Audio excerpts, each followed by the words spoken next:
Welcome to the Therapist to Millions podcast with Dr. Susan Spicer and Damien Mark Smith, where we interview all kinds of therapists to see what makes them tick as they share their breakthroughs, their most interesting cases and their biggest challenges, and what's working in the world of mental health today.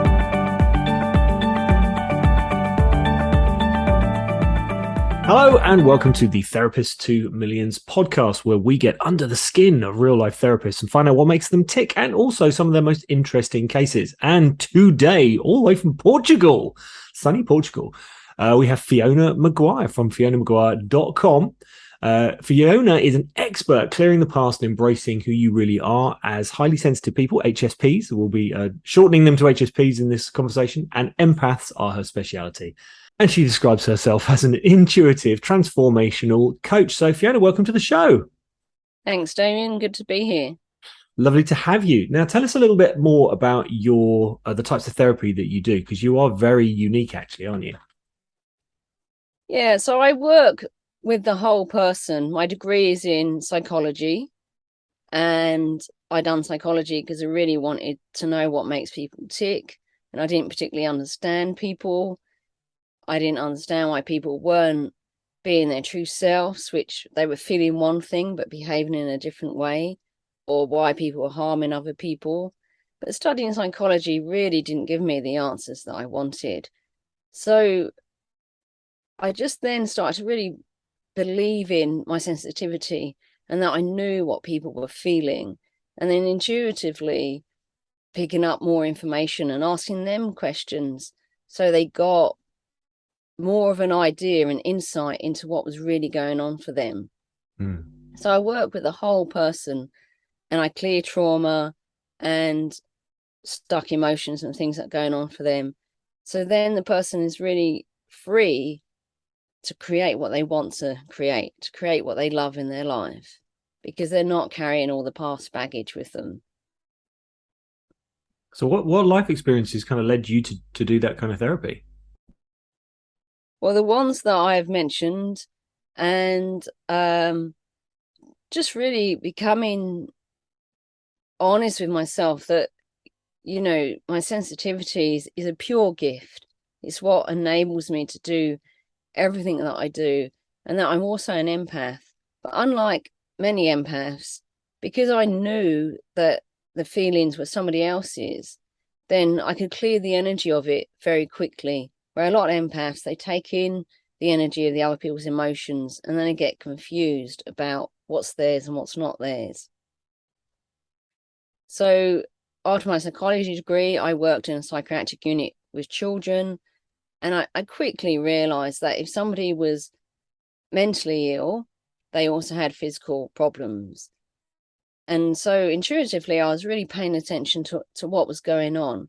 And what was going on was that there was stuck energy, there were stuck belief patterns, their unconscious mind was programmed in a certain way where they kept repeating the same behavior, expecting a different result, but getting the same result, and then wondering why. So literally keeping on the treadmill of driving themselves mad. So I don't think there's therapists, certainly the ones that we've spoken to so far, who have that mind-body connection so clear, in because the way you just described it. Just, you know, for the sake of listeners who maybe don't understand what an empath or an HSP, highly sensitive person, is, what are some of like the telltale signs of knowing that you are one? So highly sensitive people, they feel things really, really deeply. And, you know, they overthink things, so they have trouble switching off because they feel it so deeply, and they can really feel what's going on for you. So they want to help you, that they're sensitive, that they want to help you, but all of that adds up. Overthinking, waking up during the night, thinking some more about things, and they can get overwhelmed. I used to get overwhelmed in social gatherings and meetings. And the reason for that is because I could feel and sense everything. Our minds are a much higher and faster processor, meaning that we see and notice a lot more than other people. and then we bring it in and we process it. We process much faster than other people, but the more stimulation you've got, the more people, the bigger the environment, the noisier it is, then there's more to notice, and therefore there's more processing. So we tend to need time to ourselves to decompress, to let go of that.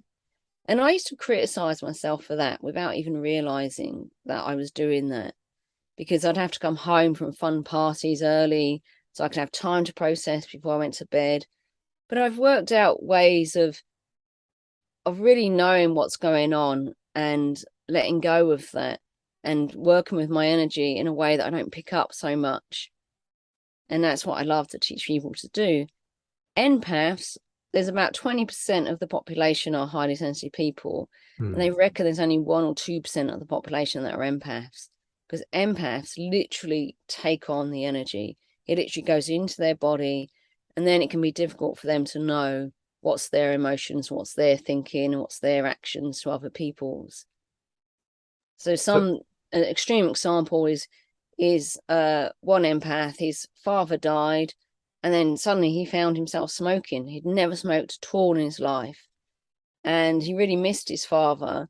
So he took on his father's energy and then got his bad habits. Wow, that's amazing. That's really clear as well. So, I mean, would people who are empaths be clairvoyants, for instance?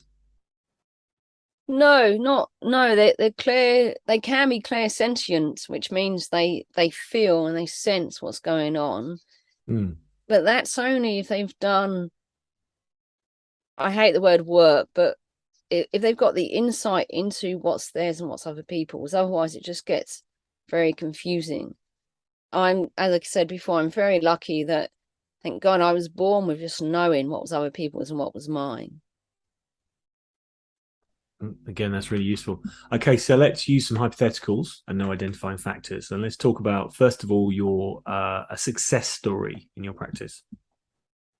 So my favorite success story was working with this young man. He was 13 at the time. He was referred to me by another coach and his father, and he had obsessive compulsive disorder. And I worked with him for just 40 minutes. And in those 40 minutes, he was completely free of the OCD. And I know this because I asked him questions. I worked with all of him. I worked with his unconscious mind and therefore his energy. And I asked him right at the beginning, what is OCD to you? And he said, and I thought it was an incredibly insightful answer, it's a monster in my head that never shuts up. So I was like, right, what do you want to do with that? And of course, he wanted to kill it. And I was like, right, let's kill it. He's like, we can't do that. I was like, why? Let's try. And it was just so much fun. And then obviously I worked on his belief system and what created it. So I make sure that I work on every single aspect of a human being. So therefore it's cleared and cleaned on every single level of you. Otherwise, you're going to recreate it. Now, he was OCD free for 2 years, and 30 minutes after the call, because I was working with him, he lives abroad, his father texted me and said, my son is crying because he feels he's got himself back for the first time in a long time, and he's just had a shower by himself for the first time in 6 months. And he would have stayed OCD free if I was able to keep working with him. Unfortunately, for personal reasons to do with the family, that didn't happen. Yeah, and I do actually happen to know who you're talking about. And I think it was the most incredible turnaround I think I've ever seen in such a short period of time. I mean, it was absolutely astounding. Thank you. What has been your biggest challenge, or dare I say it, failure? And what did you learn from it? That's the crucial bit. I think for so long, unconsciously, being in conflict with my sensitivity. I loved it on one hand, and yet it was a pain in the ass in the other, especially when I was a teenager and in my 20s. You know, my mates were partying and they were doing this and doing that. And I was just too sensitive, I used to say, to do those things. And then one day I just realized, Fiona, your sensitivity makes you who you are. It's why you're a brilliant therapist. It's why you can help people. And you actually don't really like to drink alcohol or to go to parties or things like that. I do if I'm with people that are similar to me. I don't have to like everything. I can choose, and that is fine, and that is perfect. That's just the way I am. And that's the message I'm bringing to other people. Embrace your gifts and then thrive being who you are rather than fighting it. I love that. Would you like to grow your practice but don't know where to start? We're now giving away Therapists to Millions for free. Correct. You can learn how to write a best-selling book, how to get yourself a TEDx talk, how to use PLR products, how to set up a podcast, and lots more, and it's all completely free. Head over to therapisttomillions.com and sign up now.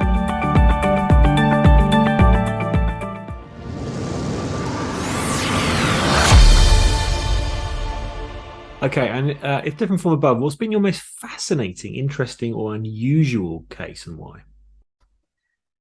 It was one of the first CEOs I worked with. This lady owns a $1 million company, and she came to me, and I have to admit I was a little bit intimidated because I hadn't worked in that field before. And she came to me and she said, I have a problem relating to my employees and my husband. And it was really hard to extract information from her. And in the consultation, I didn't want to read her energy. I didn't have permission. And then, so I actually just asked her, can I read what's going on? And she gave me permission, and I found out it was because she was angry. And she denied it very angrily, which was hilarious for me. But then she started to work with me, and she realized that, a trauma in her past had made her feel that she was rejected. And that rejection then became a fear of being rejected. So she had shut down her emotions to protect herself from this fear, which was great in her life. And the anger was because of the fear spilling over. And when you shut down your emotions, one of the signs you know of that is because the only emotion you do show other people is anger. But what was brilliant about her is we cleared the trauma, we cleared the past, and she realized she's actually a highly sensitive person. And now she's able to show that compassionate side of her, that empathy to other people. Her business is doing well. It's survived the pandemic, and it's surviving the rising costs everywhere. But the most important thing is her relationship with her husband is a lot better. Her relationship with her extended family is a lot better. It's much more loving and giving, and her relationship with her employees are good. That's brilliant. Okay, so in terms of growing your practice, what's been your most successful marketing technique? For me, to be honest, it's been referrals. It's been word of mouth referrals. And so I tell stories in video or in posts about the case studies I do and, my own personal experiences. So I think both of them really.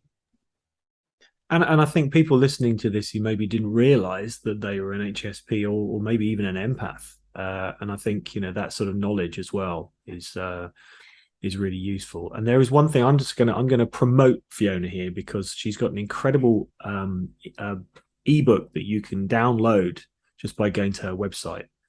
And it's amazing. I mean, it's just an incredible book about energy. And I highly recommend everyone should read it anyway. But especially if you're listening to this, kind of connecting, going, oh, this sounds like me. You have to go to FionaMaguire.com and you have to download her ebook. It's just incredible. So I'm doing a bit of promotion for you on that regard. It's incredible. Okay, so talking about books, because this is a nice segue into the next one. If you could write a book that I think it would probably have some of the elements of your ebook about energy in it, but what would the title be of your book? Well, I've actually written 2 books. The one you mentioned, How to Work with Your Energy, and the other one, it's not a get out clause. The other one is The Key to Awareness, Break Free from All the Shit. And it does what it says on the tin, but at some point I'm going to rewrite that book. And this time I am actually going to talk about energy and the unconscious mind. And I'm also going to talk about the way the mind really works rather than the way most people think it does. Mm. And please make that kind of that mind body connection bit as well, because I think that's so powerful. I say I don't think anyone out there is actually doing that. On the subject of books, what has been the best therapy book you've ever read and why? To be absolutely honest, out of trying to pass an exam, I don't read therapy books. The books that I do love to read, because the way I feel when I'm reading them, which is I feel compassionate, I feel open-hearted, I fall back in love with humanity, is books by Sydney Banks, especially his novels. And Sydney Banks he became enlightened to what he called the 3 principles, which is the way the mind really works. I'm reading a really good book at the moment, and it's not by him. I can't remember who it's by, so I'm gonna have to get hold of it. It's by Don Oakley, and it's called It's Time to Wake Up Now, the 10 top myths that can hijack spiritual awakening. And it's brilliant because it just makes so much sense. And the guy's got a great sense of humor. And I wish I had read it right back at the start of my journey. Just repeat that one again, because I think there's people who want to write that one down. It's Time to Wake Up Now by Don Oakley. Excellent. We'll put the link to that in the show notes as well. And just on the subject of Sid Banks, The Enlightened Gardener is a good place to start. It's a wonderful little allegory. It's a good little book, that one. Okay, so what is your top tip for mental health in the world today? So resisting what is and remunerating on the past makes it seem real, and it just gets bigger and bigger. So we resist what is and we remunerate on it because we're not really open to listening deep inside of us to see what is real. Because our experience is only what we're thinking. Like, people believe that what's happening out there creates our experience in here. It doesn't. It's the other way around. And that's not to say that you create your own reality, because reality is reality and it's made up of many different factors. But what you think about it and what you feel about it and what energy you take on from it is all to do with what's going on in your own head, between your own 2 ears. And really understanding that, it just makes so much sense. We have about 70,000 thoughts a day. Only 95% of those thoughts are totally unconscious, which means it's the same shit that we thought yesterday, that we're going to think tomorrow, that we thought our whole entire life. Only 5% is conscious. So you're only actually really consciously deciding 5% of your life. If you want to consciously decide more of your life, then it's a really good idea to clear your energy, clear your trauma, and really understand how the mind works. I love that. That's so cool. Okay, finally, for a chance to win a t-shirt, a Therapist to Millions exclusive t-shirt, tell us a fact that blows our minds, or tell us a joke that's one of a kind. I have to say, most people have done the fact so far. So, well, I'm going to go for the joke. Yes, go for it. So, and it might be a little bit rude for some people, but hey, life's about having fun. So 2 dogs meet down the bottom of the garden for a pee up the fence every day. One of the dogs is a posh dog and the other dog's a common dog. And the posh dog says to the common dog, "So, what are you doing this weekend?" And the common dog says, well, the usual. He says, well, actually, I'm going to Crufts, so I won't see you until Monday. The common dog's like, yeah, all right then. So the weekend comes, the weekend goes. They meet down the bottom of the garden for a pee up the fence. And the posh dog says, so aren't you going to ask me how I did? Go on, ask me. And the common dog says, well, you're going to tell me anyway. So how did you do? He said, well, actually, I got a first, a second, and a highly honoured. What did you do? And the common dog says, had a fight, a fuck, and I'm highly delighted.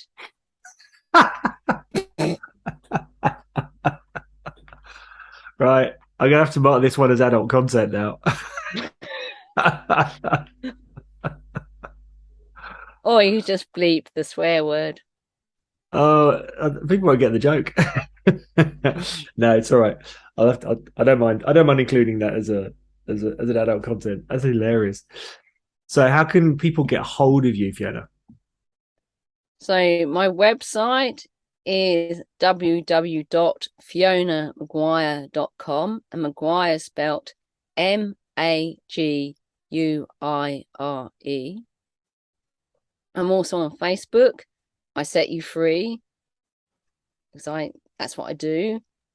And I'm on Instagram, which is Real Energy for All, the number 4, and numerous places. But my website is a good one, and my email, fiona@fionamaguire.com. And please, please, please go and download the her ebook, because it is amazing. It's such a good read as well, and it's so useful and powerful. Fiona, it's been an absolute pleasure having you on the show and telling us, I think, the funniest joke we've had so far. So we'll be sending an exclusive Therapist to Millions t-shirt to you in the post all the way to Portugal. Thank you so much for taking part today and for being so entertaining and so enlightening.